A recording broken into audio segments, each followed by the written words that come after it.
Cela doit être la semaine d'IA la plus folle de tous les temps. Car hier encore, nous avons eu une fuite massive d'Anthropic.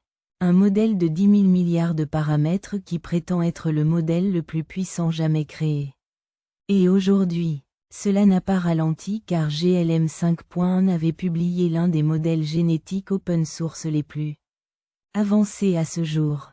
Google DeepMind a introduit Gemini 3.1 Flash Live, faisant progresser l'IA audio en temps réel.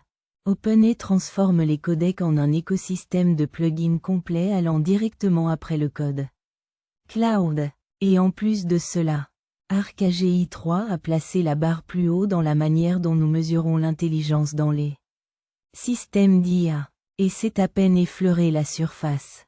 Alors plongeons-nous directement dans tout cela. Commençons par ce qui pourrait être la plus grande histoire de toutes. Une fuite majeure vient de révéler 2 modèles à venir d'Anthropic.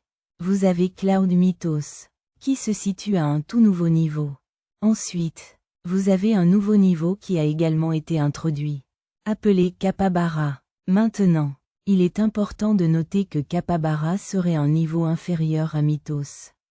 Mais il s'agit d'une nouvelle classe complète au-dessus d'Opus, qui est déjà leur modèle phare.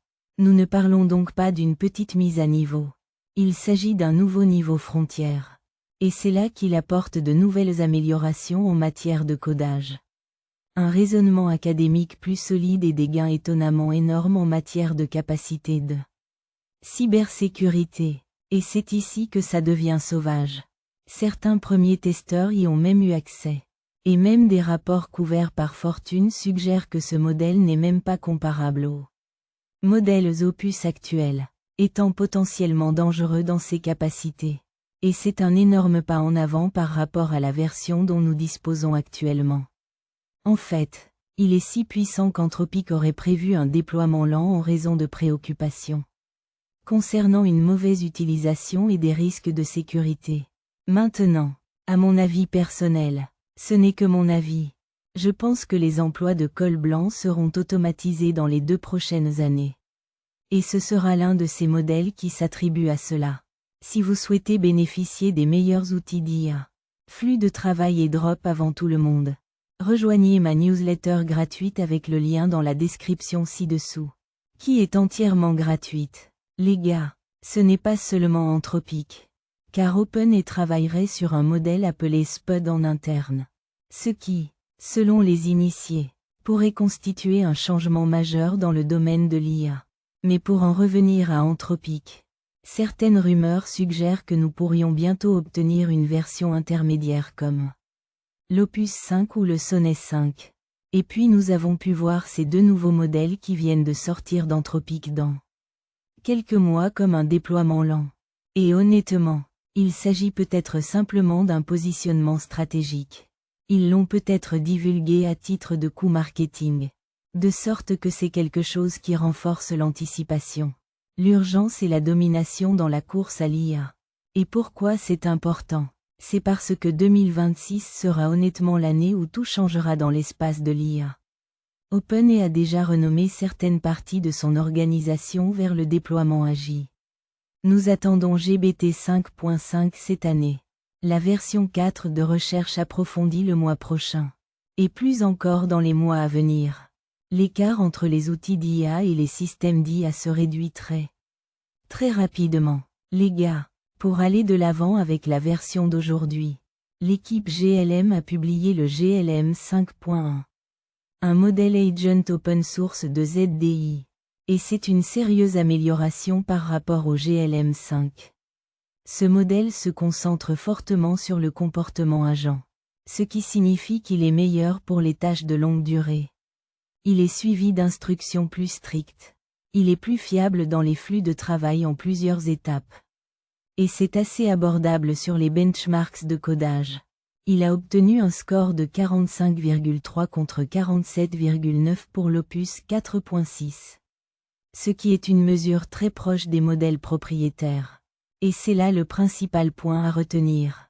Un modèle open source qui comble rapidement l'écart avec l'IA de pointe. Une chose que je noterai est qu'il est très lent. Mais les interfaces utilisateurs du site web sont assez incroyables avec ce modèle. Par exemple, jetez simplement un œil à cette landing page que j'avais générée avec la version 5.1. Et je dois dire que c'est assez remarquable avec ses capacités frontales. Cela s'est plutôt bien passé avec les mouvements dynamiques. Vous avez différentes typographies et différentes structures qui ont été entièrement codées dans cette page de destination. Et on voit que c'est assez propre et plutôt bien structuré avec cette génération. Ensuite, nous avons reçu une énorme nouvelle mise à jour de Google DeepMind. Car ils venaient d'introduire Gemini 3.1 Flash Live. Il s'agit de leur tout nouveau modèle multimodal en temps réel, spécialement conçu pour créer des agents vocaux et visuels. Et il ne s'agit pas seulement d'une petite mise à niveau, car il a passé plus d'1 an à affiner le modèle lui-même. L'infrastructure et l'ensemble de l'expérience des développeurs. Et je dois dire que les améliorations globales des fonctions d'étape sont assez impressionnantes. Avec une meilleure qualité, une plus grande fiabilité et une latence nettement inférieure. Ce qui est exactement ce dont vous avez besoin pour l'IA en temps réel. Je veux que vous l'écoutiez en action. Modifions le code de cette application. En commençant par agrandir le microphone. Je vais augmenter la taille de l'image du microphone pour vous. Ajoutons quelques poids jaunes en arrière-plan. Je vais ajouter quelques poids jaunes en arrière-plan. La prochaine étape est une nouvelle mise à jour assez impressionnante avec une IA ouverte. Introduisant des plugins au codex. C'est là que cela change considérablement la façon dont les gens utilisent réellement les agents de codage. Parce que jusqu'à présent, la plupart des outils de codage d'IA étaient en quelque sorte isolés. Vous demandez, il répond. Et c'est tout dans le codex. Mais maintenant, avec les plugins, cela va devenir un environnement d'exécution complet. Et voici ce que cela signifie en pratique. Vous pouvez désormais explorer une galerie de cas d'utilisation avec des flux de travail réels tels que la création d'applications iOS, l'analyse d'ensemble de données, la génération de rapports ainsi que des présentations.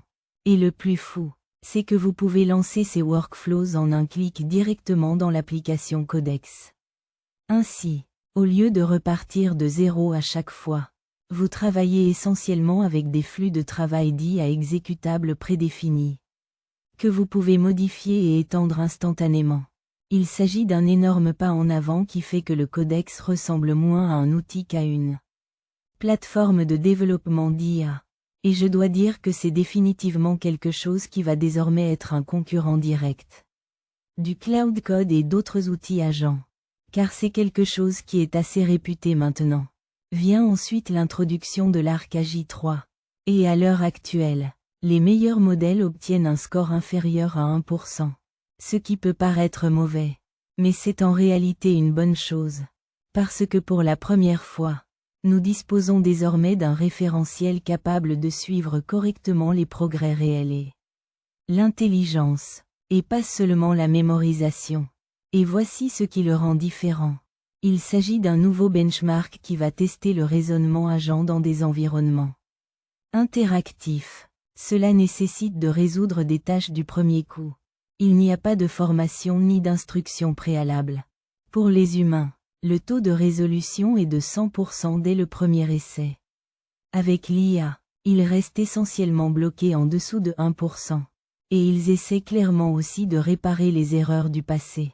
Parce que cette fois-ci, l'accent est mis sur la prévention du surapprentissage afin que les modèles ne puissent pas simplement mémoriser des modèles et avoir une fausse intelligence. Et voici la partie folle. Une fois qu'Arc AJ3 commence à être résolu, la prochaine étape concerne les vrais jeux vidéo commerciaux. Ce qui signifie que l'IA ne se contentera pas de raisonner. Il sera capable d'agir, de s'adapter et d'opérer dans des mondes numériques complexes comme un humain. Nous nous rapprochons définitivement d'AJ. Je suppose. Voici quelques nouvelles mises à jour récemment avec le code cloud. Ils introduisent d'abord la réparation automatique dans le cloud. C'est ici qu'il est capable de corriger les professeurs dans le cloud. Ou il corrige les échecs de scie, répond aux commentaires de révision et maintient automatiquement votre professeur vert. C'est quelque chose qui fonctionne à distance. Vous pouvez ainsi pousser du code pendant que vous vous éloignez. Et vous pouvez revenir avec des professeurs prêts à fusionner. Vient ensuite le moment où le code cloud resserre temporairement une limite de session de 5 heures pour les abonnés gratuits Pro et Max pendant les heures de pointe en raison de la forte demande. Les limites hebdomadaires restent les mêmes. Mais en semaine, vous faites en sorte que les utilisateurs atteignent leur limite de session plus rapidement qu'auparavant. Le code cloud avait également introduit le mode automatique. Il n'y a plus d'invite d'autorisation constante. Il dispose d'un réviseur de classificateurs intégré à chaque action. Il existe des actions sûres qui s'exécuteront instantanément. Des actions risquées qui seront bloquées. Dans l'ensemble, cela provoquera moins de friction, mais sera toujours mieux contrôlé. Et je pense personnellement qu'il s'agit d'une très bonne mise à jour pour ceux qui recherchent des flux de travail fluides et plus autonomes. Récemment, la version 2 Pro de Mimo a été publiée. Et beaucoup de gens étaient enthousiasmés par ce modèle.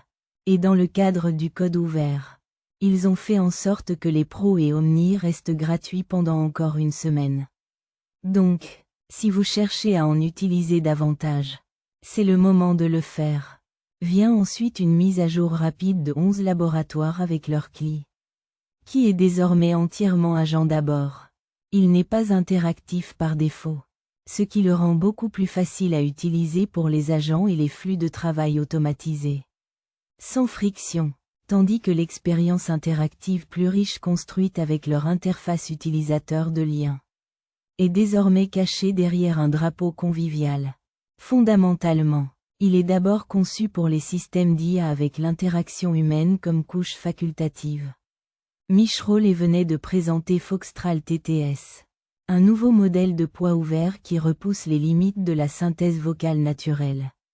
Expressive et ultra rapide, il délivre un discours expressif et émotionnel réaliste, prend en charge 9 langues avec divers dialectes et offre une faible latence pour un son quasi instantané, et peut être facilement adapté à de nouvelles voix, ce qui est plutôt insensé. C'est ensuite qu'Anthropic développe Operon, un nouvel agent pour bureau cloud spécialement conçu pour la recherche scientifique en biologie.